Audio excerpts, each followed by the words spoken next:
pagbaha sa Palawan noong mga nakaraang linggo ang isa sa mga itinuturong dahilan ang pagmimina sa bayan ng Brooks Point. Ang epekto ng pagmimina sa kalikasan, timbangin po natin. Wala pang bagyong pumapasok sa Pilipinas sa taong ito. Yung tubig ay nagre-route, doon na siya napunta. Ayan, stranded na yung mga sasakyan. Pero ang probinsya ng Palawan, kota na sa baha. Dahil kasi sa malakas na pag-uulan nitong mga nakaraang linggo, makailang beses lumubog ang ilang bahagi ng probinsya.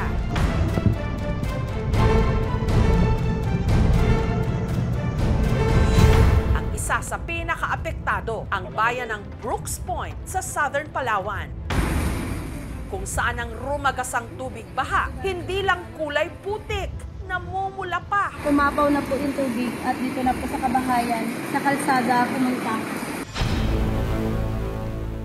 Nahaluan di umano kasi ito ng isang klase ng lupa na kung tawagin, laterite, nagmula raw sa mga minahan. Muntik na tumirik. Ito ang mga nagsanga-sanga ng suliranin sa kanilang bayan. Ano po? Ayan. Na ang pinaghihinalaang ugat ang pagputol sa libu-libong mga puno at pagkasira ng kanilang kabundukan na ang mga litrato nag-viral online. Bagamat kuha pala ito taong 2017 pa, ang sitwasyon hindi raw nagbago.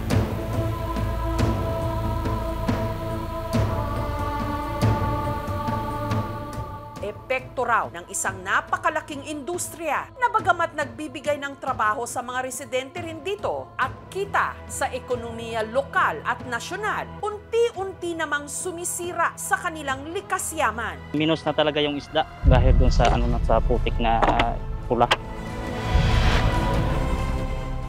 Ang large-scale mining. Kung patuloy po itong pagmimina dito, hindi lang po tubig yung pupula, baka mapupuno pa ito ng putik. Ang kabundukan, abang buhay, andyan po yan. Ang minahan, pag nakuha na nila yung mga dapat nilang kunin, wala na yan, iiwan nila. Ang maiiwan po sa amin ay kalawang.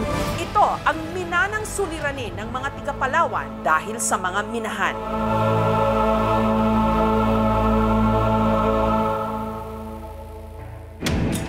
Huwebes, lumipad ako ng Palawan para siyasatin ang mainit na usapin sa probinsya. Narito ho tayo sa bayan ng Brooks Point sa Southern Palawan. Ang mainit na issue ho ngayon rito tungkol sa mga minahan, lalo't sa mga nakalipas na linggo. Nitong Enero hanggang Pebrero, nakaranas ang lugar na ito ng matinding pagbaha. Bagay na hindi naman daw nangyayari ng ganito sa mga nakalipas na taon. Sa isla ng Palawan, matatagpuan ang pinakamalaking nickel mine sa bansa. Ang nickel, isang metallic substance na pangunahing sangkap sa paggawa ng bakal, baterya, barya, pati na mga electric vehicle. May 6 na aktibong minahan ngayon sa probinsya. Isa sa mga ito nag-ooperate sa bayan ng Brooks Point. 80% ng operasyon ng minahan dito nasa protected area, ang MMPL o ang Mount Mantalingahan Protected Landscape, habang ang natitirang 20% naman nasa labas ng protected area. Last frontier ang matagal ng tawag sa Palawan. Sa mahaba pero makitid nitong lupain, maraming uri ng hayop at halaman na dito lang makikita. Pero sa nakalipas na mga dekada, ang dalisay nitong kalikasan nahaharap na sa maraming banta. Ngayon lang ho nangyari yung pagbaha. Simula po ako sinilang na dito at nagamalay. May mga baha naman po, pero walang pong kasamang kulay pula. Pumapaw na po yung tubig at dito na po sa kabahayan, sa kalsada pumunta. Bakit po kaya ganon? Malamang din po kasi dahil po sa dami ng punong pinutol sa taas, Kaya po pag umulan, pag binabagsakan po ng tubig ulan, lahat po ng mga latak po noon ay bababa. So sigurado ho kayo na galing sa minahan po itong laterite? Galing po talaga ito? sa bundok po yan. Ang laterite, isang klase ng lupa na mayaman sa iron at aluminum. Nakukuha ito ng mga minahan kasabay ng pagmina nila ng nickel. Tinatawag din itong pulang lupa in local terms. Naturally, kung kaunting amount lang naman ang na-expose, hindi dapat ito nakakasama. Pero kung halimbawa may human activity, maaari itong makasama. Tagal na hong issue ng minahan dito sa inyong lugar. Ano hong sentimiento nyo rito? Nalulungkot lang po ako sa aming mga opisyal. Tinitignan nila yung ilang tao na makikinabang, pero hindi nila tinitignan ano po yung magiging dulot nito sa mamamayan. Sila lang naman po talaga yung gaganda at ayos ang mga kumpanyang yan, pero kaming mga maliliit, kami naman talaga yung laging talo at kaming apektado. Apektado rin sa operasyon ng mga minahan sa Brooks Point ang hanap buhay ng mga residenteng umaasa sa dagat, katulad ng mangingisdang si George. Kamusta po ang huli nyo ngayon? Yan ang huli namin. Dati hindi ganyan. Ilang oras nyo nakuha to? 2 area ko ng lambat ko po, ma'am. Puno dati to? Puno yan ito. Paano ho kayo ngayon? Wala magawa ma'am. May bibenta nyo pa ba ito? Ulam na lang. Ulam na lang siyempre. Anong Ngayon, naisip nyong dahilan? Bakit ganito po? Putik talaga, ma'am.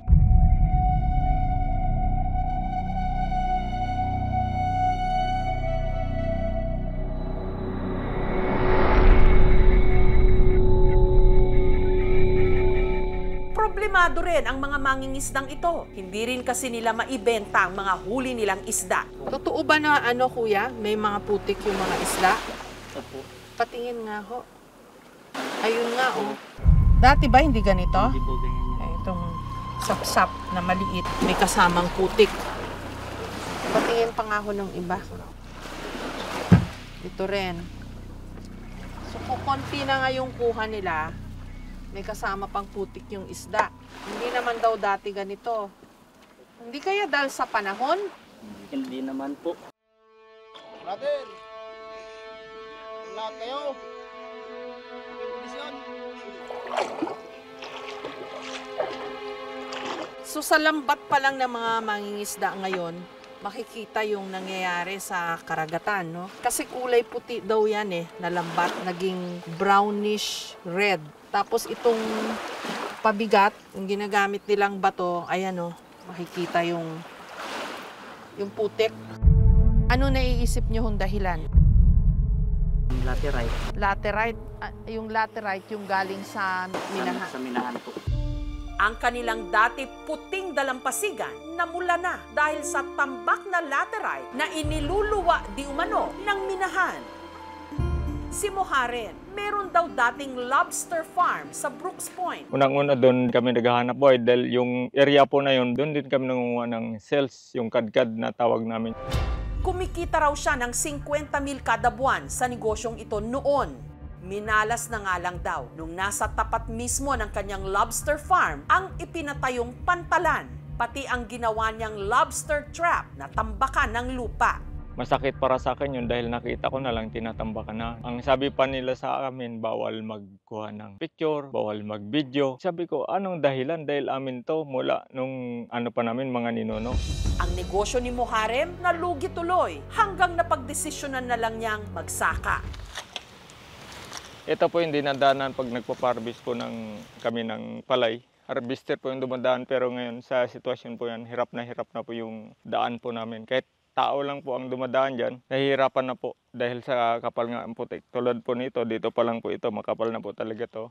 Pero pati ang kanyang palayan, hindi nakaligtas sa epekto ng minahan. Katabi lang din kasi ito halos ng bundok ng putik kung saan hinahakot ang mga naminang nickel. Yan po yung mga stockpile na yan. Pag umulan po yan, tumatagas yung latak niyan. Umagos po yan sa basakan ko. Ganyan na po yung itsura ng nakaraang pagbaha na hindi naman po dating ganyan. Ay ang dinadahilan daw po nila, wala na daw po kaming magagawa kasi utos na daw po ang nasa taas kasi approve na po daw yung kanilang mga papel sa MGB, sa DNR. Talagang luging-lugi. Yung gastos ko po dyan, kulang-kulang po yan 50,000. So kung yung bayad ng palay ko, wala pang kalahati. Kung ito po ay magpapatuloy, talagang maghihirap po yung tribo namin.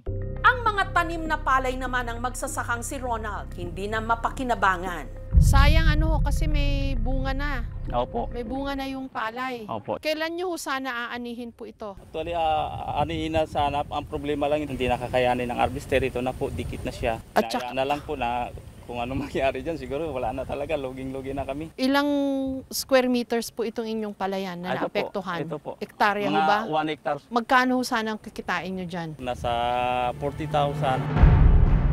Bukod sa pangingisda, pagsasaka ang pangunahing ikinabubuhay ng mga taga Brooks Point. Sabi ng mga minahan, nakapagbibigay sila ng mga trabaho sa mga taga rito at nakakatulong din sa lokal at nasyonal na ekonomiya. Pero sabi ng mga magsasaka at ng mga mangingisda, paano naman ang higit na nakararami sa kanila na apektado ngayon ng minahan?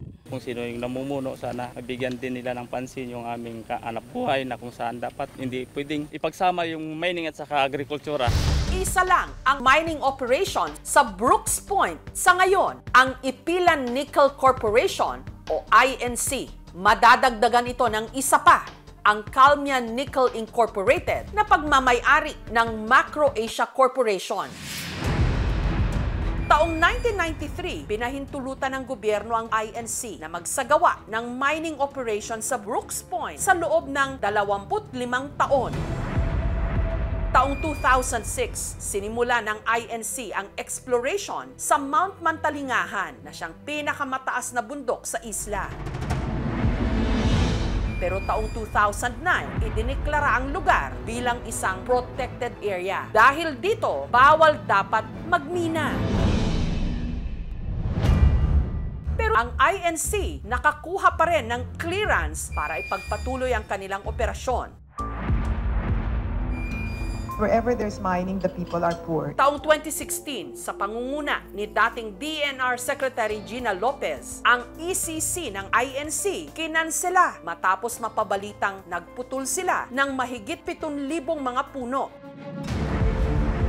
Pero muli silang pinahintulutan na mag-operate sa pag-upo ng bagong talagang DNR Secretary taong 2020. Kung ipagpapatuloy raw ang pagmimina sa Brooks Point, ang 28,000 na bilang ng mga naputol na puno, madadagdagan pa raw. Malaki ang epekto nito tiyak sa kalikasan, lalo't marami sa mga punong ito endemic o native sa Palawan. Katulad ng puno ng almasiga na mahalaga sa pang-araw-araw ng mga katutubo, katulad ni Nelson. Nelson, ano itong mga kinuha nyo mula sa bundok? Ito yung dagta ng almasiga. Ang tawag sa amin bagtik. Hindi ito binibinta, kundi pang ilaw lang. Panluto? Panluto. Pwedeng panluto? Pag wala kang panggatong. Demo nyo nga ho. Paano to? Ito yung ilaw nyo dito pag walang ilaw? Ang galing Ang galing talaga ng Mother Nature, no? Biro mo may pwedeng mapagkunan ng ilaw na ganito, dagta ng puno. Ito rin ang pinagkukunan nila ng hanap buhay. Ang dagta o bagtik kasi nito, ginagamit sa paggawa ng pintura, barnis, wax, at printing ink. Magkano benta nyo isang sako? Sa ngayon po, sa ganitong kulay, kasi hindi po siya na-classify, ay 25 po ang kilo. 25 pesos. Oh, okay na rin. Okay na rin po kasi nung panahon, magkano lang ito sa mga ninuno namin, 5 centavos. Pero ang nakakaalarma rito, ang mga puno ng almasiga, nanganganib na rin ngayong maubos. 28,000 na mga puno na pinutol nung 2017. May mga almasiga ho doon. Totally po, sa ngayon, wala silang naputol na almasiga. Kaya lang yung kanilang pinutulan ay tubig kanlungan po namin yan. Mga sagradong lugar yan, bukal po yung bundok na yan. Sanga-sanga yung mga ilog yun na sumusuporta sa mga basakan. Ang LGU o Local Government Unit ng Brooks Point umaksyon naman daw sa hinaing ng mga residente. Pero ang kanilang alkalde na namuno rito, nasibak daw sa pwesto hanggang tuluyan ang nakabalik ulit ang operasyon ng mga minahan. Pagdating doon sa mga requirements, ang talagang nagtitiyak na ito ay magawa ay yung Mines and Geosciences Bureau. Dumadaan din sila dito sa Palawan Council for Sustainable Development.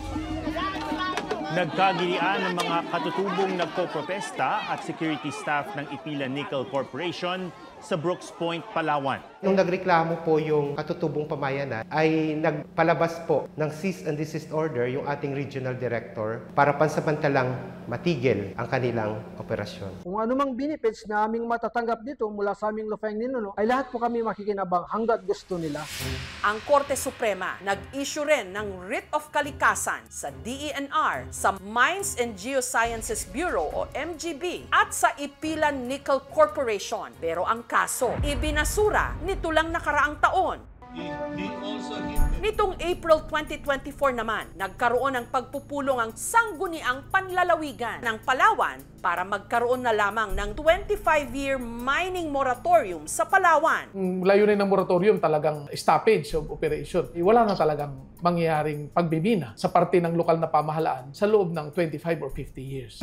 Pero hindi nakabuo ng quorum ang sangguniang panlalawigan sa kanilang mga pagpupulong. Kaya tinulungan na sila ng arsobispo para magkaroon ng signature campaign laban sa mga minahan. Ngayong buwan, nagkaroon na ng 3 mga pagdinig at inaasahang lalabas na ang desisyon sa susunod na linggo. Nakakalungkot na marami tayong batas ukol dito pero hindi siya napapatupad ng maayos. Ang kalikasan ay nagpaparinig na sa atin, hindi mo na kailangan ng bagyo para kami bahain. May 6 na aktibong minahan ngayon na nag-ooperate sa Palawan at 11 ang may MPSA o pinayagan ng mag-operate, habang may 78 mining companies pa ang nag-a-apply ngayon para makapagmina sa isla. At ang ilan sa mga aplikante, hindi lang sa Southern Palawan gustong mag-operate, pati na sa Northern Palawan kung nasaan ang mga sikat na tourist spots katulad ng El Nido at Coron. Dumadami because yung price of nickel has actually increased. Ang tanong natin sa MGB, nabasa ba natin yung Section 19 ng Mining Act na prohibited ang pagmimina sa protected areas? I think that should be the subject of a dialogue. Balikan nila yung batas at kung hindi man tayo sigurado doon, hindi ba mas makatarungan lamang at mas practical na hinto muna tasahin natin, suriin natin yung mga areas na pinuputol. Bagamat may benepisyo sa pagmimina, higit na nangangamba ang mga residente at ang mga katutubo sa masamang epekto nito. Habang nagsushoot kami dito sa isang bukid, dito sa barangay Mambalot pa rin, biglang may mga residente na lumapit sa amin para ipahayag yung kanilang pagprotesta sa operasyon ng mga minahan dito. Ayan, meron silang mga placard. May gusto po kayong sabihin, Nay? Pakinggan po sana kami ng gobyerno. Kasi ito lang po ang aming kayamanan, yung kabundukan. Hindi man kami mayaman, pero yun yung ipamana namin sa aming mga anak at kaapu-apuhan. Ang sabi nila po, nakakatulong yung minahan dahil merong iskolar. Ang tanong hanggang kailan? Kasi ang kabundukan, abang buhay, andyan po yan. Ang minahan, pag nakuha na nila yung mga dapat nilang kunin, wala na yan, iiwan nila. Ang maiiwan po sa amin ay kalawang. Yun po, kaya po kami lumalaban. Marami pong pumabor sa mga katutubo na payagan ang Ipilan Nickel Corporation na magkaroon ng operasyon sa aming ancestral domain. So yung benefits po, katulad po ng naming mga katutubo na makapag-aral po yung aming mga anak at makatulong po sa kanilang magulang, makatulong din sa kanilang mga kapatid, masasabi po natin sustainable yun. Sabi naman po ng mga kinaukulan na naka-apekto na po yung pagbibina sa kabila po ng benepisyo na pina-implement namin, ay tanggap naman po namin. Hindi namin kampihan yung Ipilan Nickel Corporation. Hiningan namin ng pahayag ang minahang nag-ooperate sa Brooks Point. Tumanggi silang magpa-interview. Sa halip, nagbigay sila ng pahayag. Ang INC ay sumusunod ng mahigpit sa mga batas at regulasyon ng Pilipinas, kabilang ang Philippine Mining Act at mga regulasyon ng DENR, MGB at iba pang ahensya. Ang Ipilan Nickel Corporation ay may mahalagang kontribusyon sa pag-unlad ng Brooks Point, Palawan sa pamamagitan ng paglikha ng trabaho. Kinikilala rin ng INC ang karapatan ng mga katutubo sa kanilang lupaing ninuno. Mahalagang maunawaan na ang uri ng lupa sa lugar na natural na mayaman sa laterite kasama na ang mga epekto ng climate change tulad ng madalas na pag-ulan, pagbaha at pagguho ng lupa ay maaaring magdulot ng mga pagbabago sa kapaligiran. Nananatili ang aming posisyon na sa kabila ng mga protesta na patunayang naaayon sa batas ang aming operasyon na may bisa at balidong mga dokumento. Patuloy ang operasyon ng Ipilan Nickel Corporation dahil ang minahan ay nasa labas ng tinatawag na protected landscape. Bahagi ng responsibilidad ng INC ang progressive rehabilitation kung saan unti-unting nire-restore o naayos ang mininang lugar habang nagpapatuloy pa ang operasyon. Nakakadismaya at nakakalungkot na pinayagan ang pagmimina, including cutting of trees in an area which is supposed to be protected under the Strategic Environmental Plan for Palawan. Sinubukan din naming kunin ang pahayag ng Department of Environment and Natural Resources o DENR tungkol sa isyong ito, pero wala pa silang tugon habang ginagawa ang ulat na ito. Ang mining ay isang economic activity first and foremost. So definitely natutulungan nito yung local community natin in terms of taxes and financial benefits. Ganun na rin sa national. Nagbibigay ito ng trabaho, nagbibigay ito ng suporta sa local communities. Mining in itself is actually a disruptive activity. So yung activity na to, magagambala mo talaga kasi magbubungkal ka ng lupa. Ibig sabihin, we have to do it properly. And kaya tinatawag siyang responsible mining. Pag nagmina ka, pag kinalbo mo yung forest at umulan, lahat ng tubig na babagsak dun sa kinalbo mo, dadaloy lang ang tubig. Ang challenge ko sa kanila, what is responsible mining? Nagpatay ka ng ang dami-daming forest, tapos magtatanim ka ng 1,000 puno sa kada isang malaking puno na nasira mo. Yung tinanim mo bang maliliit na puno na yun, hahawakan niya na yung tubig? Hindi niya hawakan pa rin. It took hundreds of years, thousands of years for the forest to develop so that it has the ecological function that it can retain water. Yung forest ecosystem, yan yung tagasala ng hangin natin. Ang mga gubat din natin, yan ang ating airbags sa panahon ng bagyo. Long game ang restoration. Hindi pwedeng 1 million seedlings planted in one day globally, hindi nag-work. If nature is not okay, we will never be okay. Ginagalang natin na may trabaho, may scholarships. At yung sinasabi nila na, kung ayaw nyo ng mina, di wag kayo mag-cellphone. Hindi naman kami against mining per se. But mining should be prohibited in areas like Palawan. Kasi may espesyal yan na katangian. Last ecological frontier yan. Ang pamalaan naman ay pwede namang maghanap ng mga alternatives because Brooks Point has been able to survive as a first-class municipality. That because of mining. Wala pong pagbabago kami nakita. Mas malaki pang pag-angat ng aming bayan na umaasa sa agriculture at turismo. Pag nasira po ang ating kabundukan, baka ito ang huli na story na ang Palawan ay mawawala sa mapa ng Pilipinas. Pumapaw na po yung tubig at dito na po sa kabahayan, sa kalsada pumunta. Sana ang ulat na ito, sana mahukay pa ng mas malaliman. Sapsap na maliit, may kasamang putik. Ang pagtalakay sa isyu ng mga minahan sa Palawan para hindi ito tuluyang mabaon na lang sa putik. Thank you for watching mga kapuso. Kung nagustuhan niyo po ang videong ito, subscribe na sa GMA Public Affairs YouTube channel. And don't forget to hit the bell button for our latest updates.